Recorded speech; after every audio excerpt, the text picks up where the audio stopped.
അതെ, നമ്മൾ ഇന്ന് കാണുന്നതുണ്ടല്ലോ, ഒരായിരക്കണക്കിന് വിദേശികൾ വന്നെത്തുന്ന ഒരു സമ്മർ ബീച്ചിന്റെ ഇന്നത്തെ അവസ്ഥയാ കേട്ടോ. സാധാരണ തിരക്കുകളിൽ നിന്നൊഴിഞ്ഞ് വിജനമായ വഴികളിലൂടെ ഒരു യാത്ര. സത്യം പറഞ്ഞ നമ്മുടെ ലക്ഷ്യം ബീച്ചല്ല കേട്ടോ. ലക്ഷ്യം ഈ കടൽ തീരത്തെ ആ പഴയ കോട്ടയാണ്.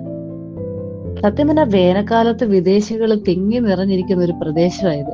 ഇപ്പൊ ഇവിടെ നിശബ്ദമായി കിടക്കുന്നു. ദേ, ഞാൻ പറഞ്ഞില്ലേ ഒരു കോട്ട, ആ കോട്ടയാ കേട്ടോ ഇത്. ഈ കോട്ടയ്ക്ക് നൂറ്റാണ്ടുകളായി ഒരു പഴമയുള്ള ഒരു കോട്ടയാണിത്.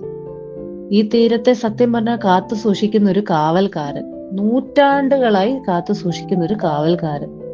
കഴിഞ്ഞ കുറച്ചാഴ്ചയായിട്ട് ഇവിടെ പ്രളയ സമാനമായിട്ടുള്ള മഴയായിരുന്നു കേട്ടോ.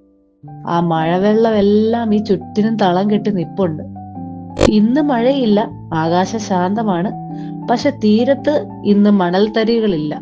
ആഴ്ചകളോളം പെയ്ത മഴ ബാക്കി വെച്ച വെള്ളം മാത്രം.